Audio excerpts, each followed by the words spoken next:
Deu certo! Roseni, Finalmente! Conseguimos, queridos! quanto Deus tempo eu teve não te, misericórdia. quanto tempo eu não te vejo, Roseni? Meu irmão, eu me lembro do tempo, mas acho que foi do seu irmão lá em Fuller. Foi, eu estive lá quando eu fui visitá-lo e você estava lá, lembro de você, Olha que interessante. em 89. Olha só, foi meu último ano lá. Exatamente, olha só, que E muito coisa Eu boa. pequenininho. quando vocês falaram 89, eu pensei em fazer um comentário, mas não sei se vai ficar bacana, que eu nasci em 83. Você era um menino, Juninho. Pastor Júnior, você era um É, menino. E nós também. Nós eu, viajamos lá com os nossos pais, não? Professor. é, Eu vou dizer para vocês que em Orleans está uma temperatura agradável, mas com o sufoco que eu passei para conseguir fechar aqui os convites, eu estou até com calor. Fazia tanto tempo que eu não estava em lives, sabe, que eu me lembro que eu tinha que estar num lugar e alguém ia me convidar. Só isso que eu me lembrava. É, a parte mais desafiadora é o início e depois para fechar. A conversa é a parte melhor, é onde a Legal. gente. É. Então, queria agradecer, sempre reforço a gratidão ao Jorge, não vou chamar de professor porque é muito formal, acho que eu vou usar o Jorge. O Roseni, ele foi meu orientador, mas essa fase já passou, né? Espero que ele seja lá no futuro de novo meu orientador, mas pelo menos agora é o Jorge, já a fase professor. Então, agradecer a presença, a parceria, assim, todo o carinho que desde o começo tem tido. Então, agradeço a Deus pela tua vida. Também agradecer a vida da Roseni. A Roseni tem sido uma amiga, assim, um instrumento de Deus para a nossa igreja. Né? Ela vai estar aqui em Orleans agora, final do mês, Jorge. Vai hum, estar com a gente, então vai ser o nosso pessoal já está com uma expectativa de um tempo abençoador. Então inicio agradecendo a Deus pela vida de vocês, pela oportunidade da gente ter uma conversa, como foi na nossa primeira live com o Jorge, foi um bate-papo bem rico, assim, enriquecedor sempre é. Ouvi-lo sempre é enriquecedor para mim, que nasci em 83. Entendeu, né, professor? 83. Entendeu, né? É, é. Então, deixo aberto aí para vocês fazerem essas palavras, essas falas iniciais, antes da gente aprofundar um pouco mais os temas. Eu gostaria de agradecer pela oportunidade. Eu me sinto muito honrada em estar nessa live. Eu tenho sido muito abençoada com a leitura desse livro e é um privilégio estar aqui com vocês, acima de tudo, meus irmãos. Muito obrigada pela oportunidade, professor e pastor. bacana. Eu também, Júnior, mais uma vez, muito feliz de estar aqui. Você tem sido para mim um exemplo como um servo, a maneira como você lidera a igreja, pastoreia. E eu sou testemunha das várias vezes que já estive aí, sei que vou regressar ainda muitas outras vezes, apesar da longura, 15 horas dirigindo não é para qualquer um, não. Mas a última vez você me mandou de avião, melhorou bastante. Foi bom. É. Então, Júnior, eu admiro muito você, sempre digo isso, esse projeto que primeiro nasceu no seu coração. Amém. E depois eu fui intrometido, né? Fui dar uns pitacos aí e acabou dando certo essa parceria de nós escrevermos esse livro juntos. Então, sempre estar com você juntos é muito gratificante para mim. E agora, aqui estando com a Roseni, depois de tantos anos que eu não a via, sigo você, viu, Roseni? Que responsabilidade, professor, que coisa. Sigo você e também a Denise, a minha esposa que está aqui participando da live, também começou a seguir você. E ela falou, eu me lembro um pouco dela, assim, lá do Fuder, aquele tempo. Então, olha que bacana, né? E espero, Roseli, que esse tempo aqui juntos possa ser também um tempo não só reencontro, mas de uma revitalização Amém. daquele tempo e que a gente possa caminhar um pouquinho mais perto. Então, na medida do possível, tenho acompanhado o seu trabalho e quero te dizer que eu admiro muito você, o que você vem falando. Às vezes assisto algumas das suas falas. Que privilégio estar aqui com você hoje, bem pertinho aqui nessa live juntos, viu? Prazer para mim. Obrigada, querido. Falando em pregação, ainda está na memória a última pregação da Roseni aqui na igreja. As marcas. Eu lembro exatamente da cena erguendo e dizendo, quando viram as marcas, reconheceram. A igreja está com boa expectativa no teu retorno. Queria iniciar até explicando para quem está nos assistindo ou vai assistir depois, já sabem do trabalho que junto com o Jorge a gente desenvolveu, que é o livro, mas a Roseni teve também um papel importante nesse processo, porque até orientado pelo próprio Jorge, algo importante são alguns leitores específicos que leem o material antes de ser publicado e têm as suas impressões até para a gente alinhar a literatura, saber o caminho que ela realmente tomou.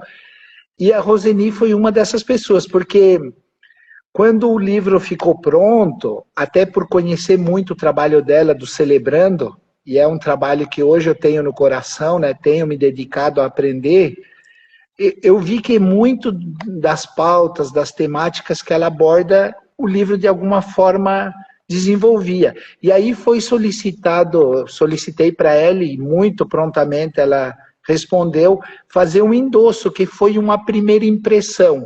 Mas Olha eu não aqui, vou Júnior, ler, ó. porque aí... Olha, aqui, ó. Endosso dela, ó, que Mas lindo aqui. Mas aí eu ia fazer assim, ó, eu ia pegar em loco, como tu costuma dizer, em vez de eu ler, eu queria ouvir da Roseni. Qual Muito foi essa bom. primeira impressão ao ler o livro? O que te motivou? Qual foi a tua primeira experiência? Se tu pudesse dividir com a gente, vai ser muito bom te ouvir. Vai ser um prazer partilhar. Deixa eu fazer uma perguntinha antes de falar um pouquinho. A iluminação tá boa? Ou quer um pouquinho mais claro? Como que tá, meus irmãos? Ó, Não, tem- tá ok. Tá tá ok? ok, eu acho. Aí, melhorou. Tá bom. Melhorou. Então, sabe o que eu vou Isso. fazer? Eu vou dar uma ligadinha aqui. Deixa eu ver. Ficou muito clara? Ou tá bom, razoável? A anterior estava melhor. Tá bom. Então, deixa eu tirar aqui um pouquinho. Faz tanto tempo, queridos, que eu não mexo com live, e eu sei que essas coisinhas são Aí, aqui, Essa né? ficou ok. Tá Ok, bom. ficou ok.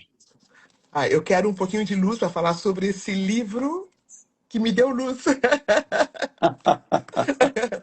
Eu fiquei, acredito que o que mais me chamou a atenção foi algo que os irmãos disseram, que nós falamos que nós cremos que Jesus era completamente homem. Nós falamos isto, mas nós temos muita dificuldade em vivermos a humanidade dele. Isso me chamou muita atenção. Talvez é porque eu já tinha pensado um pouquinho nisto, mas não tinha verbalizado, não tinha verbalizado isto, né? Pensarmos em Jesus lidando com as emoções dele, ele era completamente homem, então ele tinha todas as emoções, né? E mais adiante os irmãos falam sobre o sentimento de solidão, o sentimento de abandono, os sentimentos que nos cercam, e os irmãos enfatizam que ele os sentiu todos. Ele os sentiu todos. Ele teve que lidar com todos eles. Então, isso foi fascinante, porque, obviamente, Jesus não era um psicólogo, mas ele conhecia tudo sobre a psique humana. E quando quando o homem Deus vem em carne, ele tem tudo isso, ele tem todas essas emoções. Então, o livro, ele me abençoou muito por tirar essa ideia de que Jesus foi totalmente humano, essa ideia, para algo tangível, algo concreto. Sim, né? E os irmãos vão de um jeito tão lindo, tão respeitoso. Os irmãos entram nessa humanidade de Jesus de um jeito muito respeitoso. É como se os irmãos tivessem tirado as sandálias dos seus pés, Hum. sabe, para falar sobre a humanidade de Jesus. Eu acredito que isto foi algo que me tocou muito, meus irmãos.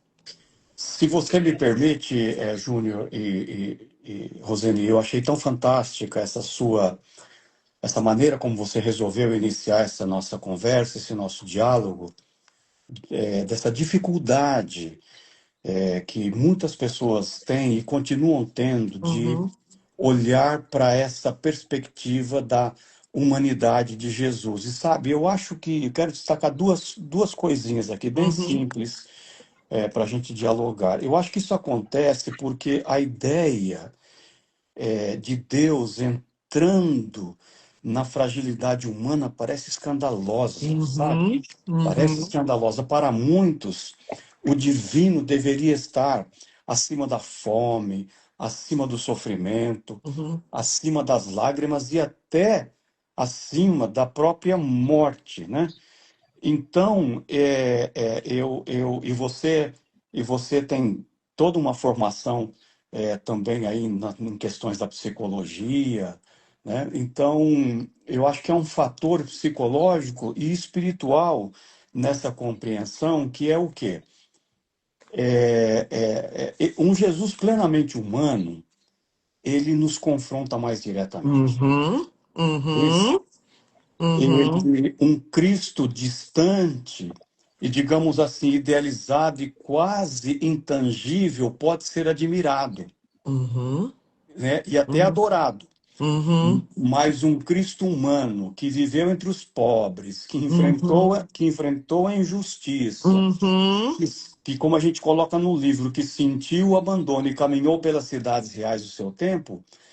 Então, acho que existe uma outra postura nossa, que é uma postura de identificação e uhum, transformação concreta, né? Então, eu acho que, claro, que tem mais outros elementos, mas eu acho que isso também explica, não justifica, explica porque nós admiramos mais o Cristo transcendente, que a gente chama isso da uhum, cristologia alta, uhum. em detrimento do Cristo imanente, que é da cristologia baixa, né? E a nossa proposta foi justamente nisso, não ignorando a cristologia Uhum, alta uhum, do Cristo que transcende, mas a nossa proposta foi trazer esse Cristo mais com as sandálias nos pés, como você falou, uhum, para mostrar que ele também sofreu aquilo que também nós sofremos, né? uhum. E pastor, irmão Jorge, professor Jorge, deixa eu fazer um comentário, Pode ser só pastor Jorge, Júnior. viu, Rosane? Eu Tá me bom, tá sinto, me ótimo. sinto É muito mais fácil. confortável, É mais fácil. mais humano. Mais humano, que lindo. Eu acredito que uma das razões pelas quais o cristão ele se perde na questão das emoções, né? O número de cristãos, de religiosos com questões emocionais tem muito a ver com isto. Porque, por alguma razão, o cristão acha que ele tem que negar a humanidade dele para ser cristão. Hum, Para eu ser cristão, eu tenho que ser menos humano, hum, e ser mais divino. E isto traz doenças emocionais. Isso traz tantas doenças, isso traz tanto. É como se foge de uma egossintonia, né? Porque a pessoa tem que ser menos humano e mais anti-humano, que é exatamente contra os evangelhos de Cristo, né? Foi hum, escrito de um jeito diferente na nossa psique de cristão. Que para eu ser cristão eu tenho que negar a minha raiva, eu tenho que negar a minha inveja, eu tenho que negar a minha fome de poder, eu tenho que negar, né? Ao eu entender, eu tenho que reconhecer a minha humanidade e trabalhar com a minha uhum. humanidade e não negá-la.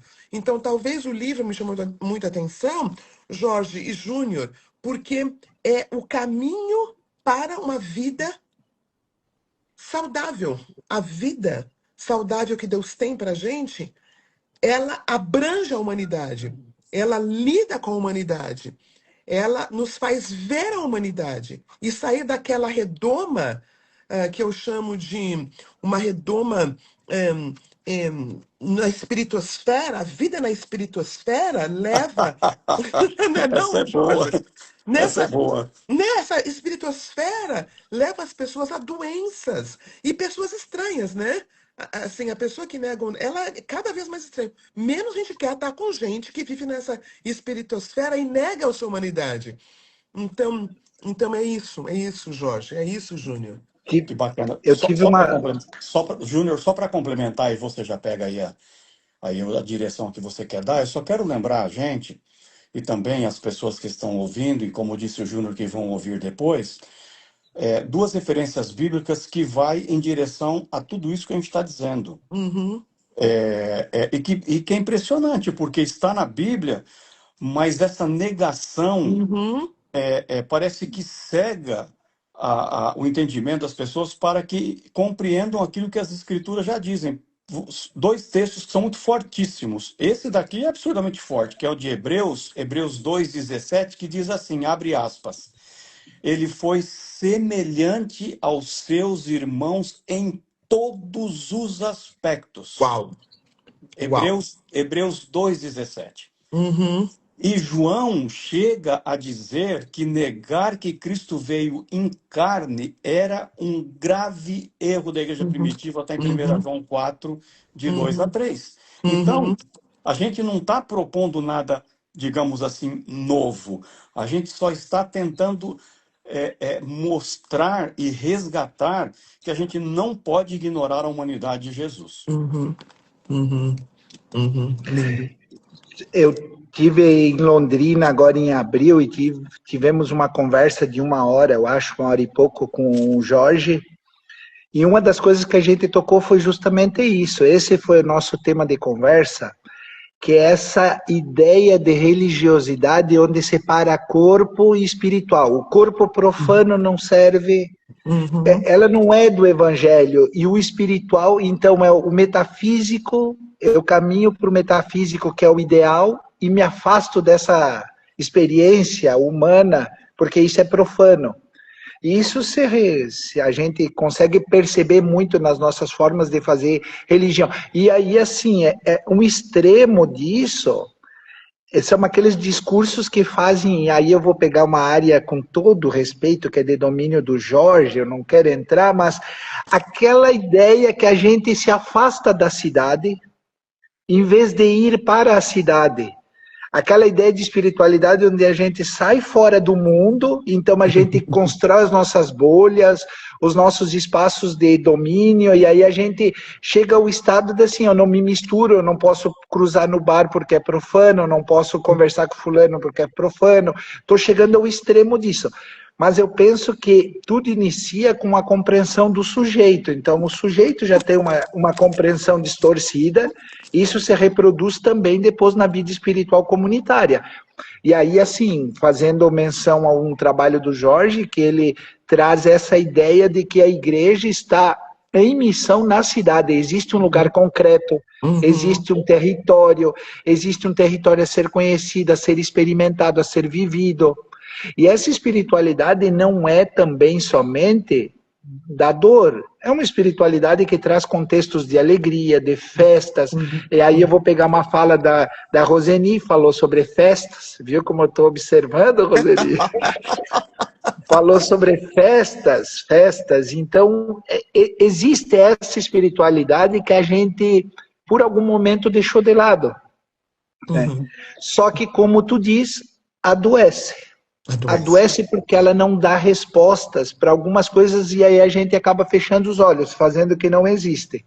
Quando fazer que não existe, não buscar responder certas dúvidas, isso só mascara o problema, né?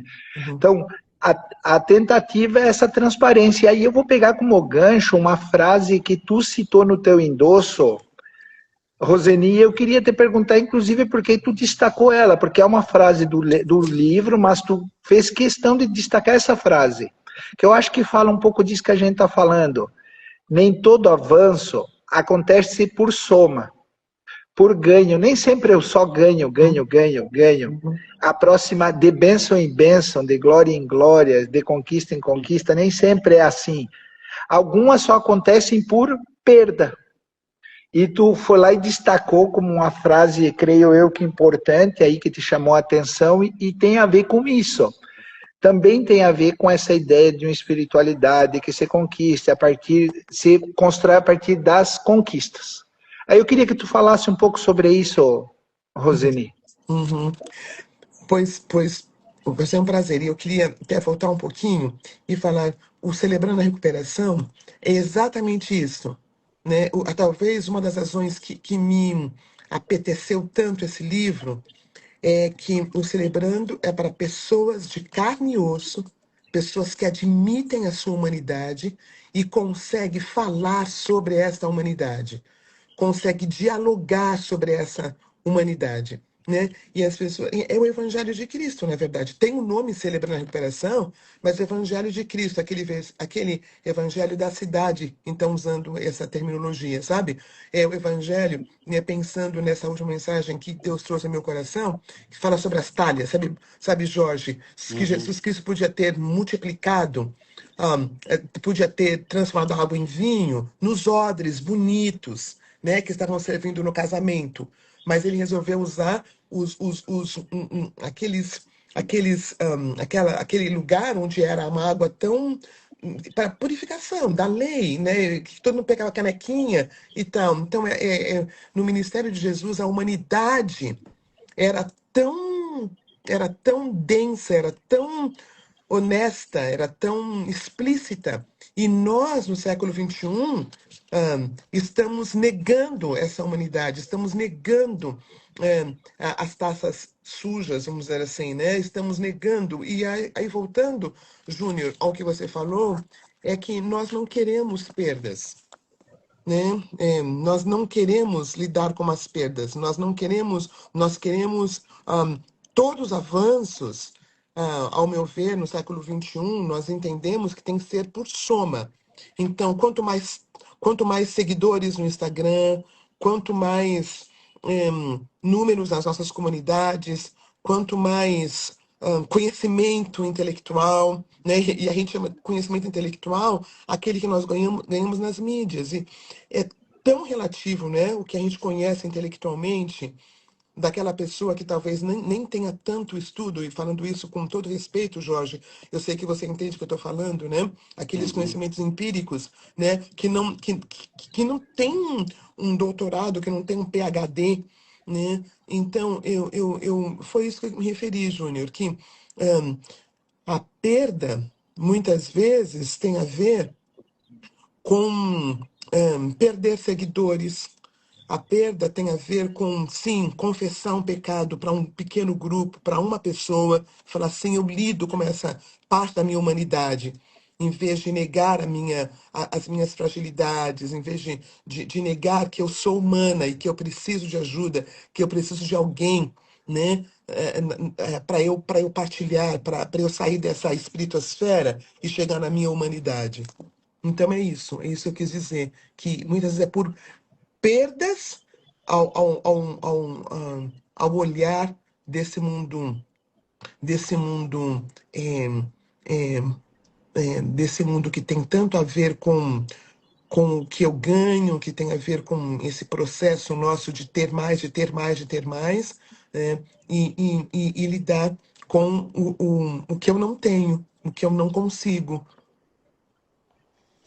É, uma coisa que eu quero você fica provocando a gente, né? O Júnior até mandou um roteiro aí para nós aí seguirmos, mas você vai provocando a gente vai entrando com você e vai caminhando, né?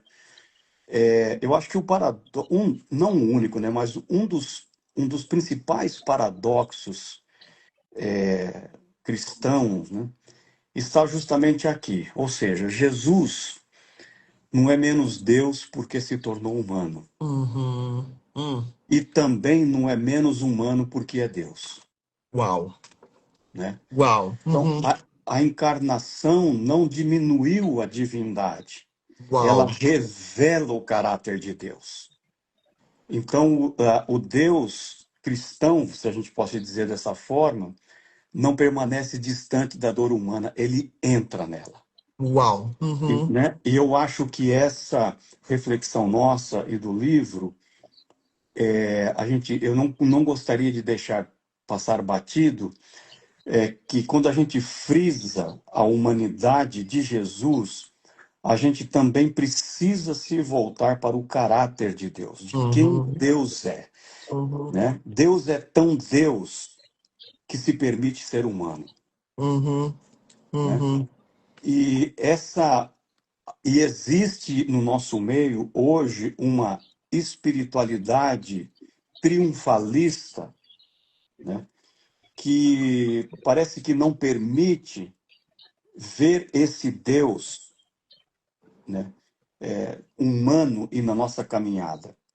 Uhum. Então, muito disso a gente sabe de o viés de onde veio. Veio dessa chamada, né, Uhum. teologia da prosperidade, Uhum. que eu me nego a dizer que isso é teologia da prosperidade, porque para mim isso é ideologia da Uhum. prosperidade, Sim, porque sim. a teologia se espelha em Deus. Uhum. Essa que aí está, ideologia, se espelha no mercado, Uhum. porque é da prosperidade. Por Uhum. isso eu costumo sempre dizer, né, pode ser talvez um clichê, na minha ideia não é uma frase de impacto, mas eu costumo dizer, Júnior e Roseli, que o que a gente menos precisa é dessa teologia da prosperidade, o que a Uhum. gente mais precisa é da prosperidade da teologia, Que lindo. Uhum. né?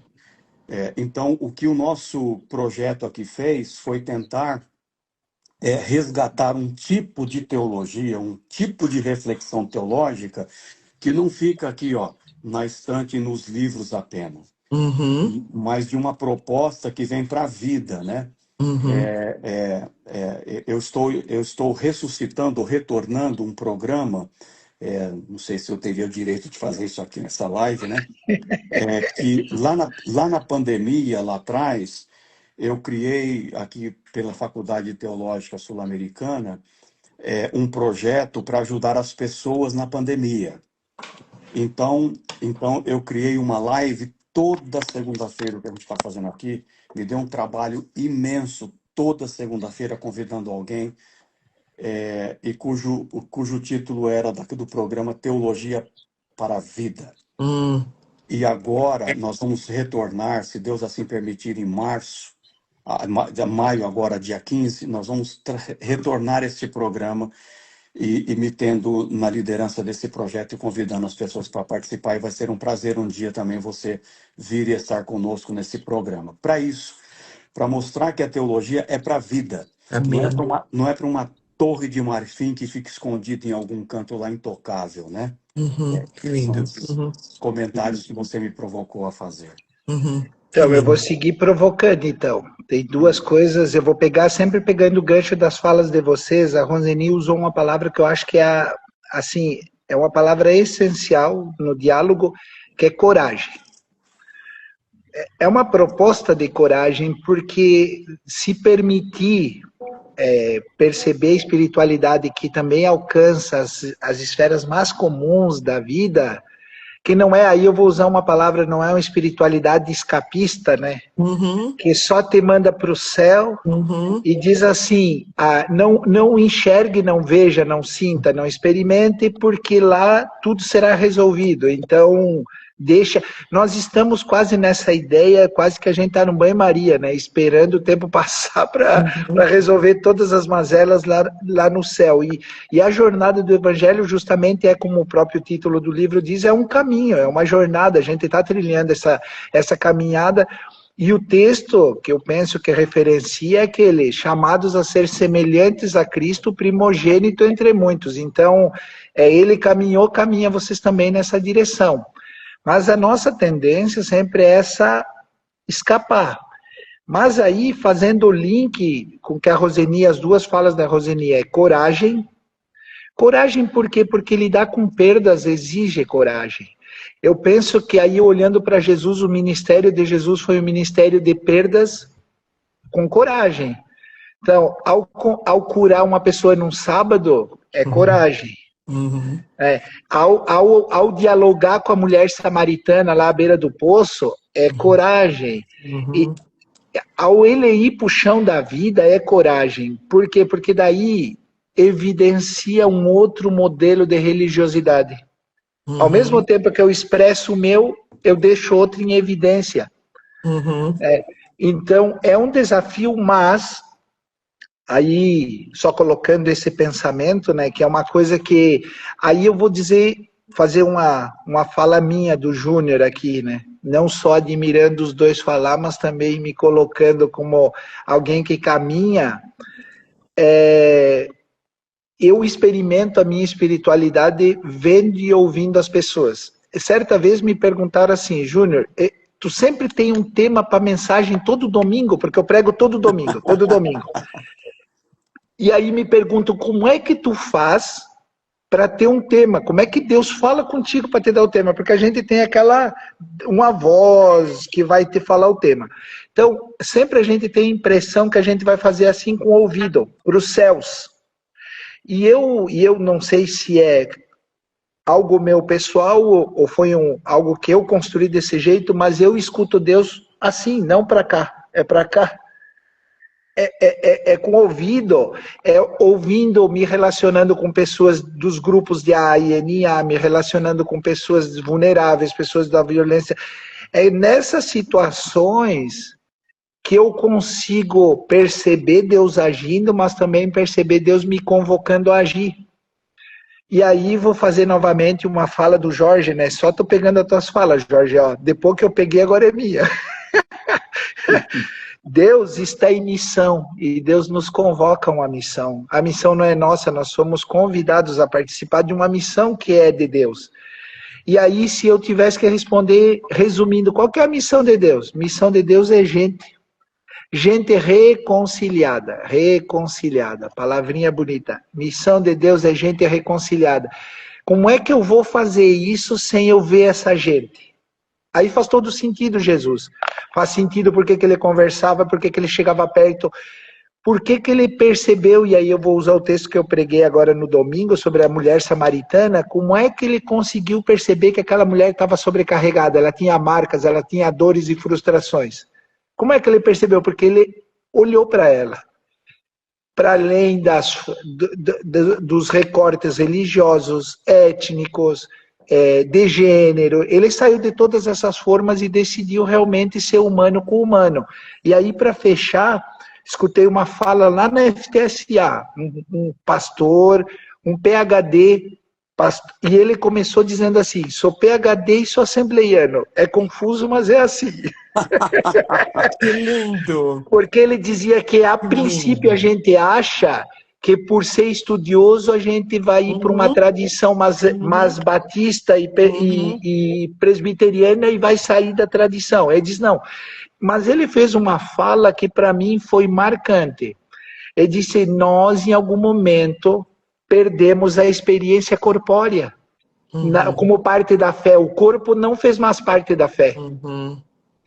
Então ele resgatou essa ideia e o movimento pentecostal traz isso muito, muito forte, né? Que essa fé só é experimentada numa experiência de um Uhum. corpo, de uma experiência, de uma emoção, de um Uhum. ser que existe, que tem data. Então tu não experimenta espiritualidade nas nuvens, tu experimenta a espiritualidade aqui no chão da vida, né? Uhum. Então só para tentar fazer um fechamento do que eu, na minha cabeça, assim, fui provocado pelas reflexões de vocês. Eu faço mais uma pergunta e eu faço para Jorge e para Roseni e deixo aí, Jorge,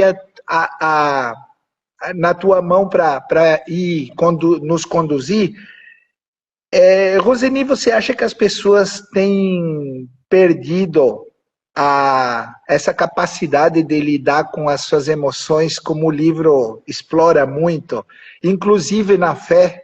Tu acha que as pessoas perderam essa habilidade de lidar de uma forma madura e sadia com as suas emoções? Isso eu acredito que é exatamente pelo que os irmãos colocaram no livro, que nós acreditamos que mais espiritualidade, menos humanidade. né? Nós colocamos em dois polos que não é verdade. Gostei tanto do que o Jorge falou. Deus é tão Deus que ele se permite ser humano. Isso é lindo. Isso é lindo.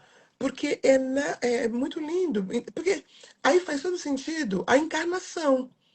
Se tivesse alguma coisa errada com a em ser humano, Jesus Cristo teria vindo assim, como um ser de mártir de Júpiter, né?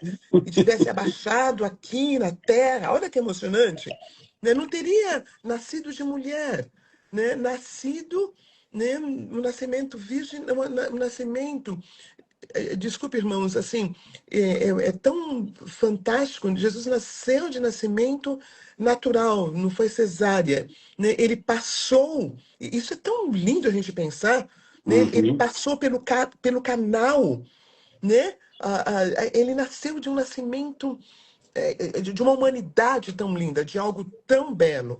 Então, eu acho que nós temos perdido, sim, porque nós separamos nós separamos o corpo da alma e do espírito, né? Nós não nos temos que o que vem do corpo nós achamos que é errado, né? E que o que vem do espírito é aquilo que é espiritual. Então, sim, nós temos nos perdido, e uma palavra que me veio muito nessa conversa de hoje, Jorge Júnior, Uhum. é o orgulho, né? É o orgulho. O que nos impede de sermos humanos é o orgulho, que é o pai de tudo quanto é pecado, né? Teólogo É, Jorge, né?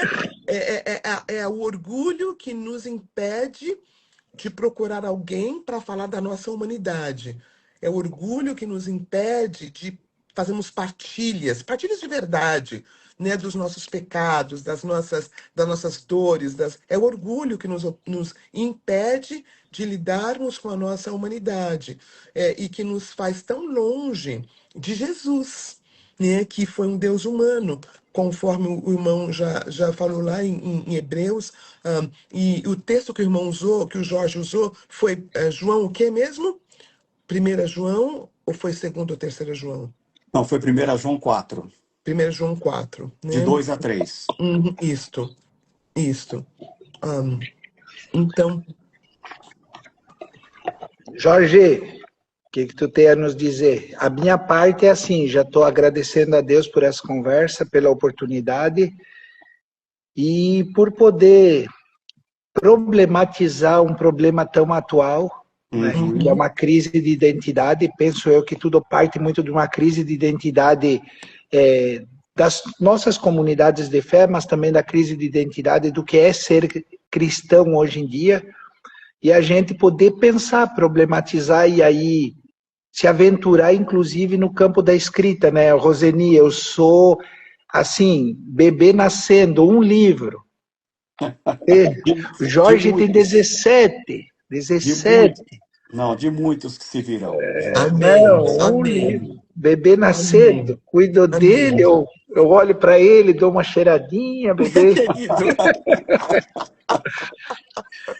Olha, Júnior e Roseni, uma das coisas que eu acho que dificulta um pouco, ou talvez muito, a vida das pessoas, dos nossos irmãos e irmãs em Cristo, é que o Novo Testamento, né, ele não trabalha a ideia moderna de espiritualidade como uma experiência subjetiva, interiorizada ou individualizada, como nós frequentemente usamos hoje, né? Porque uma curiosidade é que talvez quem esteja nos ouvindo ou vai nos ouvir depois é que a palavra espiritualidade não tem na Bíblia, né? Já começa por aí. Essa Uau. palavra não está na Bíblia, não existe. Sim. Pode procurar de Gênesis a Apocalipse. Espiritualidade não tem. Pode ter talvez lá num título que alguém colocou num bloco, uma perícope, mas ela não tem. Agora, o termo mais próximo que a gente tem na Bíblia são os famosos e chamados pneumáticos, os Uhum, pneumáticos, né? uhum, que significa espiritual, ou relativo ao espírito, ou pertencente ao espírito. Mas hoje, a palavra espiritualidade, ela pode significar quase qualquer coisa, como meditação, bem-estar interior, energia, autoconhecimento, experiência religiosa privada.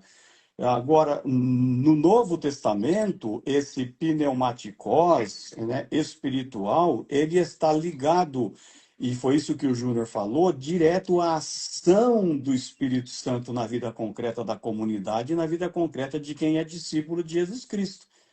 Então, por exemplo, quando Paulo diz assim, quem é espiritual? Quem é pneumatikos, ele diz, discerne todas as coisas, né? Ele fala lá em 1 Coríntios 2,15. Então, Paulo não está falando de uma coisa mística, não que eu seja contra isso. Uhum. O que eu quero, nem falando mal, mas o que eu quero dizer é que ele não está falando de uma coisa desconectada do mundo. Aqui sim que é o ponto. Mas de alguém ao contrário. Além de nós não sermos, ou não deveríamos ser, desconectados do mundo, nós somos orientados no mundo pelo Espírito Santo. Que Olha, lindo. olha, olha que lindo. Por isso que lá em Gálatas vai dizer assim, vocês, lembra quando diz lá em Gálatas 6, vocês que são espirituais, de novo, vocês que são pneumatikos, deverão restaurar a pessoa com mansidão. Né? Então, espiritual não é aquele em que, em alguns contextos, infelizmente, são os mais elevados religiosamente falando, que têm determinados dons que são, parece que, maiores que alguns outros, né? Não.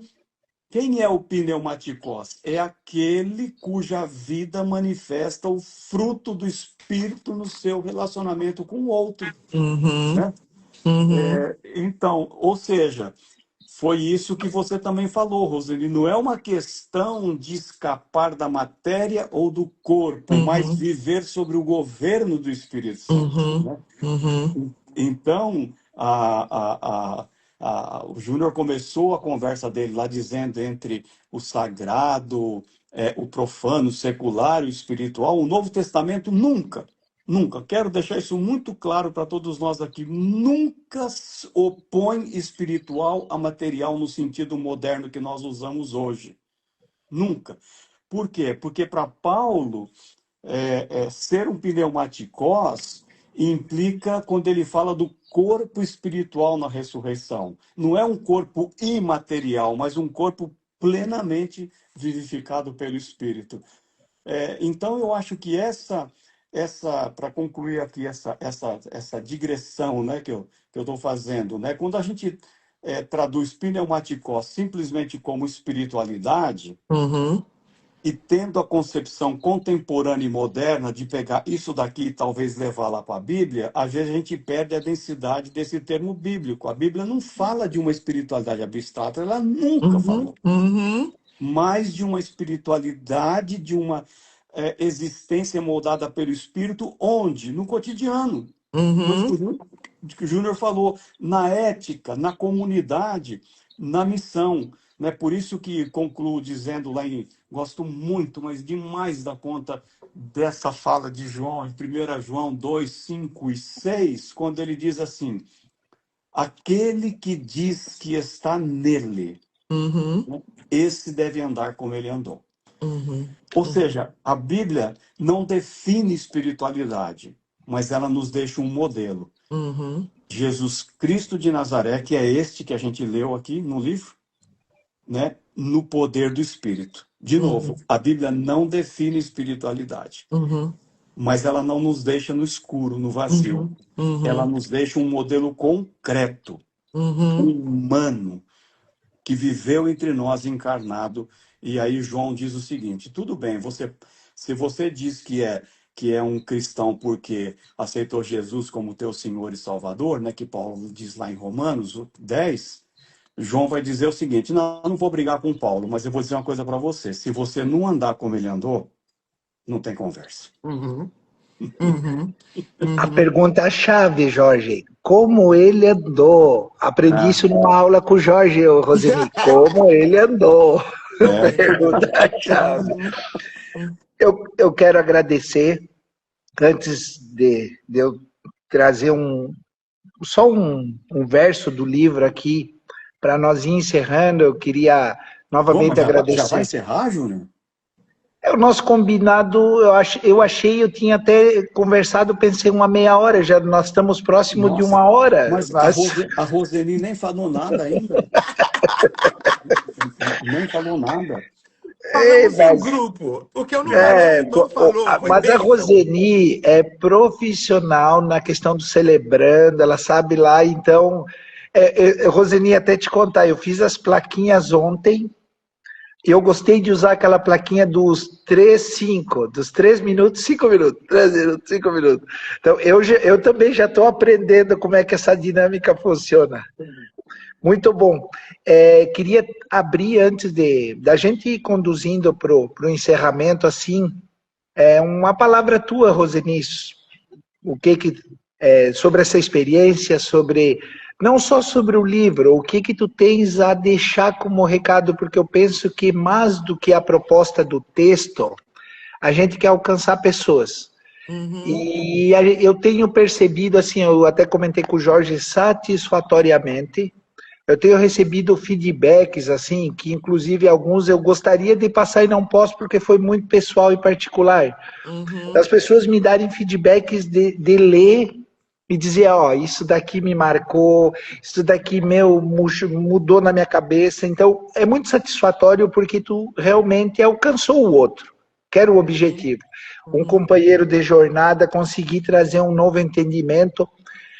Então, eu creio que mais do que o livro também tem o que a gente está propondo aqui, é debater um tema, uhum. um assunto que em alguns momentos ele foi negligenciado, assim a gente vê historicamente. Então, queria que tu, nesse último momento, trouxesse uma contribuição, algo, uma reflexão tua para a gente deixar aqui na galeria da memória do Instagram. Uhum.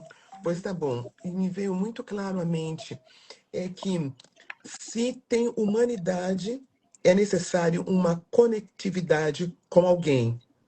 O humano, ele nos leva a precisar de alguém, Uhum. nos leva a relacionamentos. E Deus escolhe relacionamentos para que a gente viva. Não há vida, não há vida abundante se não tiver relacionamentos. Então, quanto mais humana eu ser, mais eu vou precisar de pessoas, Boa. né? E mais conectividade há. Então, o que é doença? O que é compulsão? O que é falta de relacionamento, né? O Uhum. contrário de dependência é falta de relacionamento, não é? Assim, quando eu estou em relacionamento, quanto mais profundo, menos dependências, né? Porque a dependência fica no lugar de uma falta de gente. Então, acho que o que o livro me traz é que quanto mais humana, mais carente. No bom sentido da palavra, né? Mais carente de Deus, mais carente de gente, mais carente de festa, mais carente de relacionamentos, né? O ermitão, aquele que vive na espirituosfera, é uma pessoa só, é uma pessoa que não tem conectividade. Então, é, eu acredito que é isso. É que é isso. Eu queria também falar naquele texto que o Jorge nos deu, que foi falado umas 3 reuniões, numa reunião de. Tivemos uma reunião, Jorge, com o presbitério da IBAB. E o pastor Kenner trouxe esse texto. E eu me Uhum. lembro que me fascinou, né? E foi antes de uma reunião importante, então o texto ficou lá quietinho e veio comigo novamente. Porque é assim, ó. Todo espírito que não confessa que Jesus não procede de Deus, esse é o espírito do anticristo. Aquele que nega que Jesus veio em carne, esse é o anticristo. E nós fazemos um negócio tão grande no anticristo, que Uhum. é esse, que é aquele. Não, é aquele que nega que Jesus veio em carne. Então me chamou muita atenção lá quando o Kenner falou e agora quando você fala negar a humanidade de Cristo nos leva a um egoísmo, nos leva a uma vida em que não há conectividade, a uma vida de um possível isolamento da realidade das pessoas que me adoenta, que me deixa doente emocionalmente falando, que não me conecta com pessoas, que faz de mim um ermitão. Então, e foi exatamente ao contrário de Jesus, né? Que Uhum. encontrava com as pessoas, que as tocava, que se colocava em situações de risco. Então, é isso, eu acredito que o livro me ajudou nisto. Que bacana, hein? É emocionante para nós, né? Como assim, escritores, né? É emocionante ouvir isso que você falou e como que esses textos chegam ou chegaram até você, né? Bom, como você pediu para eu também falar alguma coisinha, Júnior, mas você se prepara, porque eu também quero te fazer uma pergunta. Então a gente vai terminar com você, Olha, viu, olha. Júnior? Então só para pegar o gancho eu ia dizendo o seguinte, Júnior, você termina aí com o que você mais gostou no livro, tá bom? Isso. Eu quero pegar o gancho da Roseni, que ela fala sobre relacionamentos. E a minha definição, o Júnior conhece, Roseni, minha definição de missão é que missão é relacionamento. Amém. Ela pode se dar por meio de atividades, programas, eventos, etc. Mas o projeto de Deus é relacionamento. E não é, então, por acaso, que o capítulo 1, que a gente abre o livro,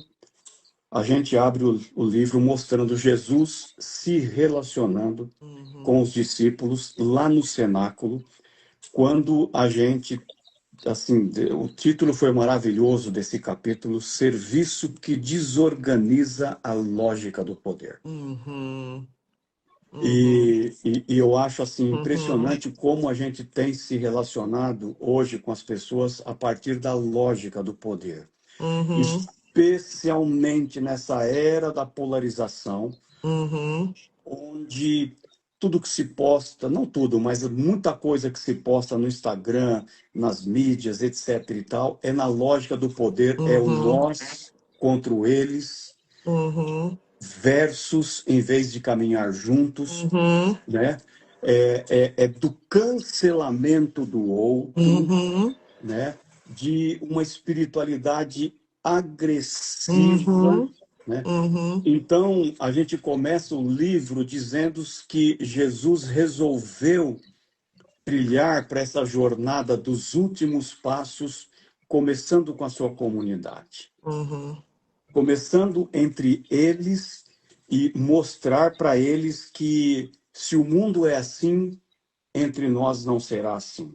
Aquele que quer ser o maior, que sirva, e ele então começa essa jornada dos últimos passos pegando uma toalha e uma bacia e mostrando a lógica como a gente coloca aqui no livro, e eu leio essa partezinha para encerrar a minha participação.